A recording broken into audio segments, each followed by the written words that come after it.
This is super weird. All right, everybody.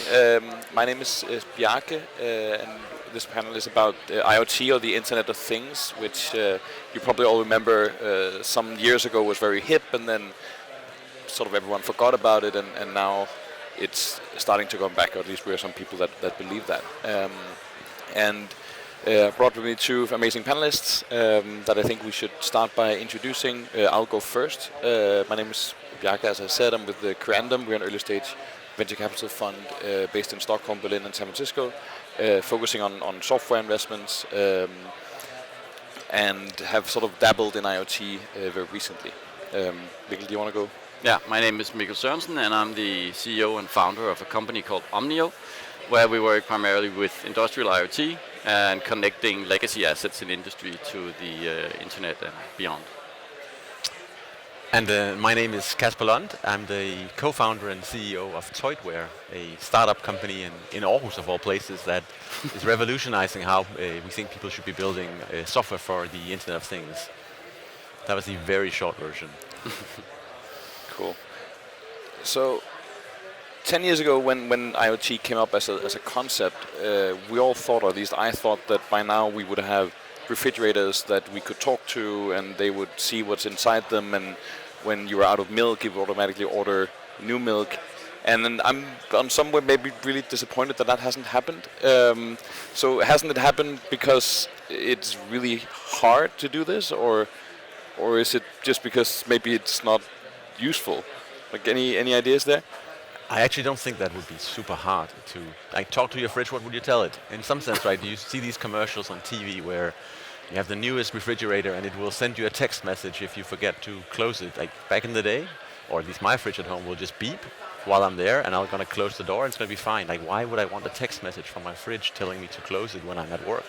It makes very little sense. So I think, in some sense, it's not necessarily that it's hard. I think some of the ideas we had back in the day about what we wanted to use IoT for were a little bit far-fetched, and most of them were focused on the consumer space, right? Yeah, what do you want in your home? But the thing with IoT is also that in industry it's existed for 30 years. It's just called something else, and it used to be just called automation, then it was called machine to machine. That's when I started doing it in 2009 with Maersk, and now it's called IoT for some reason. But, I don't see any value in consumer IoT, at least not yet. I see a lot of privacy risk, I see a lot of problems, but in industry there certainly is a lot of value, and there we do see it, but it's hidden from sight, right? Yeah, so maybe let's talk more about that. So we sort of take the consumer side and we put it to the side a little bit, and then wise choice. Talk about more industrial or rather business-facing IoT, and also linking to both of you guys. I mean, you had amazing jobs at Google and at Maersk, and you quit to work on IoT. What is it that makes it so exciting? For me, it's actually, I find it amazing what you can do with data. I think everybody agrees to that these days. That data is just awesome, especially if you know how to deal with it. And now, over the last 10 years, we've gotten the technology where we can actually treat data and get insights from it at scale and all this stuff, and at a cost where you can actually manage it. So that's really cool. And in Maersk, we in 2009 decided to connect all of the 250,000 refrigerated containers at the time. And back then you didn't have like a point-and-click predictive maintenance application. But what we found was that not only could we use the data to predict when containers would break down and all this stuff, but we could actually also optimize how we use them. So we could actually save a lot of resources.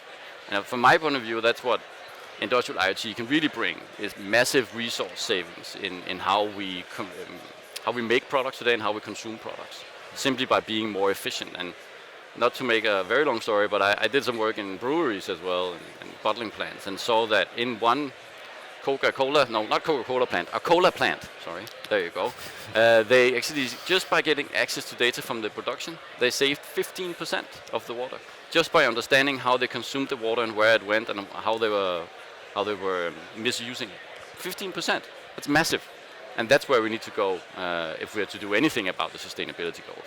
And you say that this is actually not a new thing. It's something that has been happening forever, or at least for a long time. Yeah, we've been gathering information and making it work for us for a long time, but really doing the analytics and the machine learning and the AI on top and making it affordable for every company to do. That's then like the last frontier that I see, is that it needs to be simpler to do, because today big companies like Maersk, they can afford to do like an IIoT project at scale. But most of the companies in the world are small or medium-sized companies, where it's still pretty expensive to get started, so there's a high upfront cost. And we need to make that cheaper, and how do we do that? By building the right infrastructure. Well, that's a nice segue from me. Yes. At least, so my starting point was quite different. I actually was working at Google, getting more and more frustrated with the quality of consumer IoT devices, but also things that got installed in smart buildings, and that people were always complaining about all these old technologies that were floating around in buildings, and they were really in a form that was useful for sort of new, unforeseen ideas. So this notion that there was very little innovation going on top of these IoT platforms out there really annoyed me.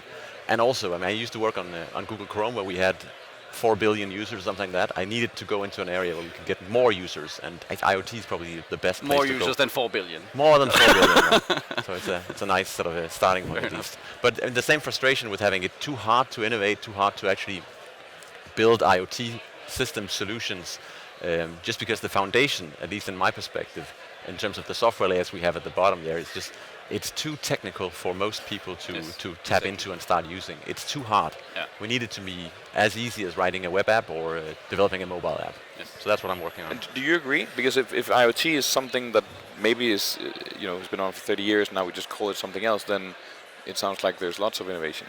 Is there a lack of innovation, as Kasper points out, or is it actually ongoing even now? Well, I think it's been ongoing since like the early 80s or something like that, and then in the 2000s things also happened. But I think really what we're seeing now is this ability to do it at scale, and that's what people really need. They've done the pilots, they've had their fun, they've spent the 100,000 euros of the innovation budget, and now they want to scale it. And this is where it gets really tricky, because that's where you get the savings, that's where you get the progress. And it's still too difficult to do these things at scale. And I think part of it is software, and part of it is just legacy issues in industry.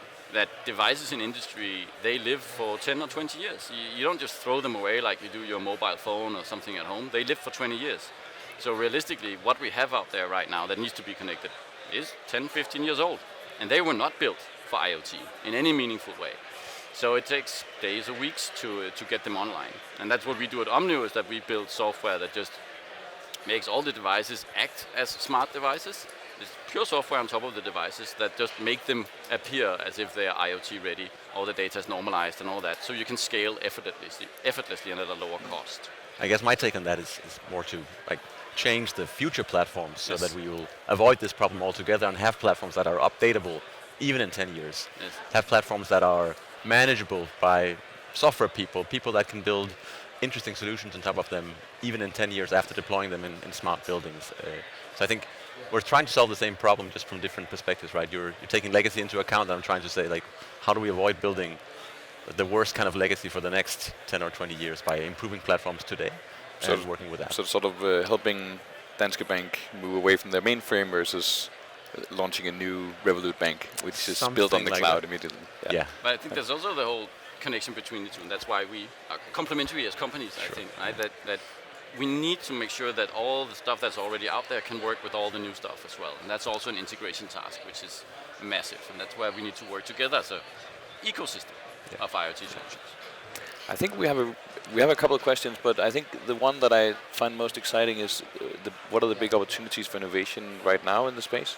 We talked a little bit about it, but also in a very broad sense, like industrial IoT, okay. But could we be more specific? Like, do you have some specific use cases where you feel, okay, this is actually really exciting? So I see some areas where there is sort of enabling technology in terms of the way we connect devices, like narrowband IoT, 5G, those kind of networks that come out where it allows you to have small devices that are battery operated that can still actually communicate and run on those batteries for a number of years. And I think that does change the game a little bit in terms of what you could build on top. Suddenly it becomes possible to have this very easy to deploy set of devices run on standard batteries for years and still communicate and engage in a bigger system. So I think that part of sort of the innovation space is quite interesting, that we're suddenly getting these sort of devices with cell phone-like capabilities just at a much lower cost, and that can run on batteries not for days but for years. So that's certainly one of the areas I think is changing.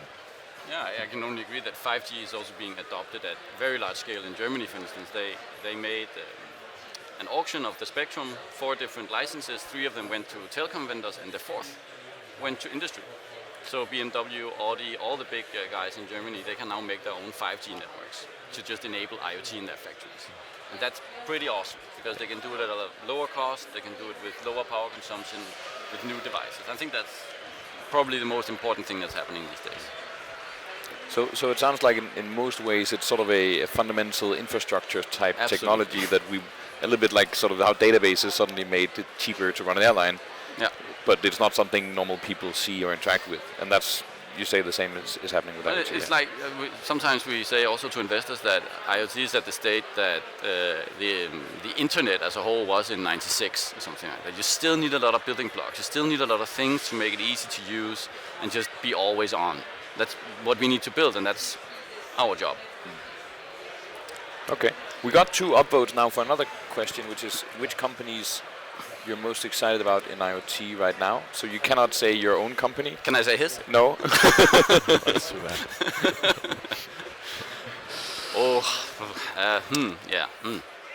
Let me think. Maybe while you think, I think for me there was a little bit of an eye-opener. I think it was the last Y Combinator batch, or maybe the one before it. And Y Combinator, as you probably know, is the leading accelerator in the world in San Francisco. And it's been very sort of focused on apps and websites and stuff. And then this time around, by far the hottest company, which ended up raising a pretty big round, even though they didn't really have anything from Sequoia, which is the best VC firm in the world, was Memfault, which is an IoT software company that's sort of, I guess, in between what you guys do in terms of what they offer. So this, for me at least, was an indication that okay, now something is happening. It's not this dead water that it was maybe 3-4 years ago. I think, for me, I think it is a different sort of class of companies that I actually am a little bit excited about. I think they have real issues and they still struggle, but I think there are some of the big electronic manufacturers out there that foresee a world where like the mobile phone is part of the equation here, your connected devices is part of it, but there's a whole like slew of sensors and things that fit in there. So they're starting to formulate a fairly sort of grand vision for how IoT could sort of invade your house and be like practically useful also in a consumer setting. I think that is exciting, but they certainly struggle with some of the technology that's necessary to build this out. So I think in terms of reach and what they have, especially some of the big Asian electronics manufacturers, that is exciting, but it's also very clear that there's some amount of work that has to go into that at the infrastructure level, at the software level, to make that actually like pan out for them. But I think that's exciting to see that like there are big companies with a sort of super clear interest in this space that potentially could move things if they find a way of getting this right or interact with the right people. Sure, yeah, exactly. Have you come up with a company? So there are so many. How can you pick one? No, I'd rather say where I'm most excited about it actually being applied. And I think that agriculture, especially, I think is a huge element in IoT in the future. That so much of the world's water consumption and so many of the world's challenges are actually related to agriculture and food production and things like that. And the opportunities for optimizing using IoT is just endless. It's really, really, really impressive what you can do just by using data in agriculture. And I think that's where I would like it to be seen, to be used the most, but it is going rather slow. So I think that's what I would ideally see everybody pour into and make the solutions that make things happen, right? That's what I'm hoping to see at least. Okay. Let's talk a little bit about why it's difficult. We briefly touched upon it with the sort of legacy, hard to update the software, but it also, from a sort of web developer or app developer perspective, it feels kind of slow. The whole field, which could be for technical reasons, but it could also be because your customers are farmers, and you need them to, add new gadgets to their farmland. Yes. But what is it that makes this harder than building the next mobile app?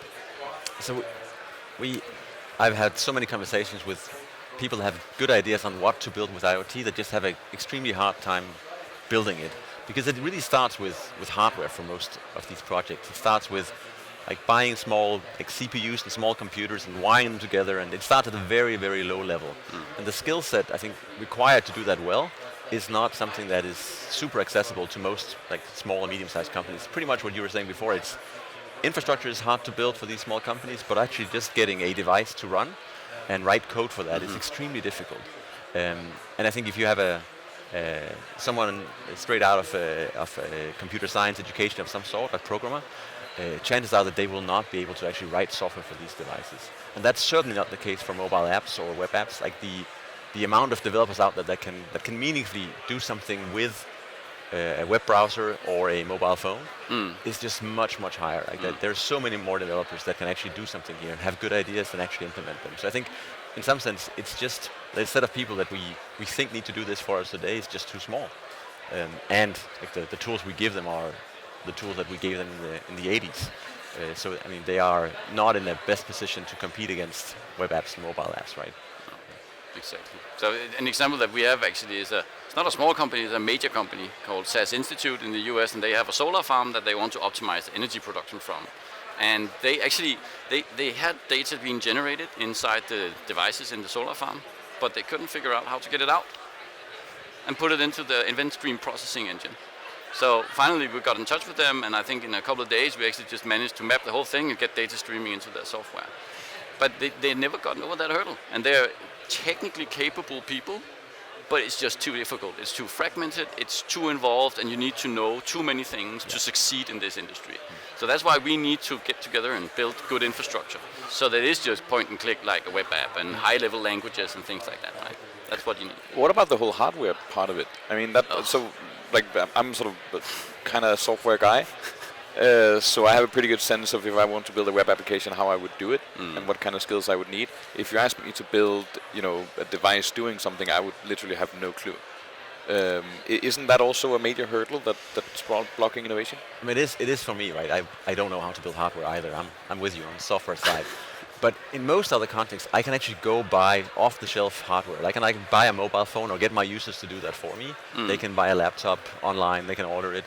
IoT devices are not built that way. So usually there is no like generic IoT device off the shelf that is good enough for most cases. So there's a lack of sort of hardware, sort of commoditized hardware you just pick up and use for most things.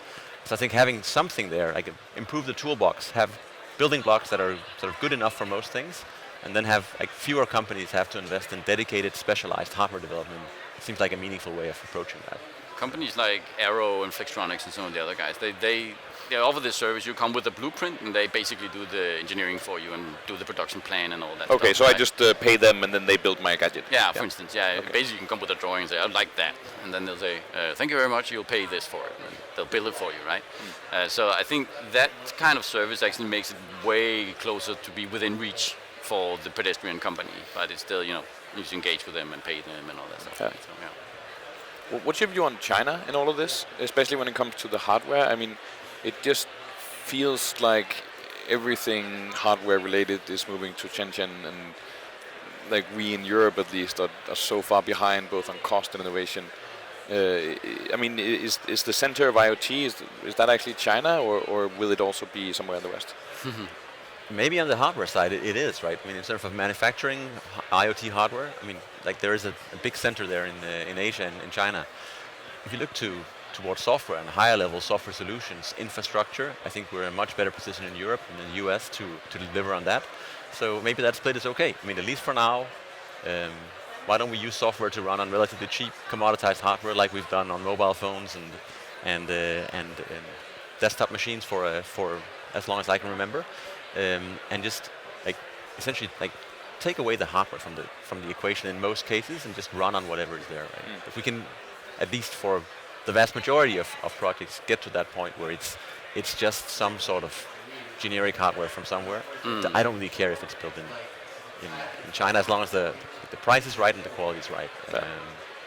So China's actually spending a lot of effort also putting it into practice in Wuxi and other places which are like IoT cities in China, and I think to some extent, the countries that are not too connected right now and who have, what can I say, favorable privacy legislation for technology to flourish will actually be able to move beyond Europe and the US. And I think China might be one of those places where, privacy legislation works a little bit different in China, right? So they will beat us on IoT, machine learning, Yes. gene editing, just because they don't care. Learn Mandarin right now, you know. No, but I think they put their mind to it, and they actually have a strategy for it. I don't think I've ever seen a pan-European IoT strategy or digitalization strategy. Right now, it's coming with the new commissioner, but you know, they have a way of putting action behind words, and I respect that. There's this very technical question from the audience that I think we should. Can I talk LoRaWAN? Because I really want to talk LoRaWAN. Yeah, what is it? It's long range, wide area network, right? Yes, exactly. Yeah. I don't have any perspective on I do. That's good. how it will make IoT more accessible to small companies. What do you think, Mikkel? No, I think so. LoRaWAN is a great technology in that the cost to run it are very low, the battery consumption, all this very, very low. And I actually, in some environments, I've actually recommended it even to big companies. So in India.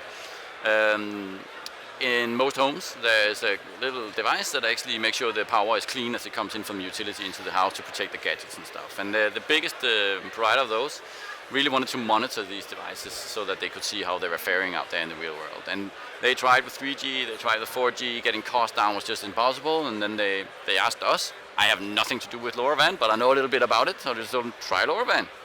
Half a year later, it was reality, right? So the whole thing of making things plug and play, making them lower cost, making them simpler to use, that's just a great example of that.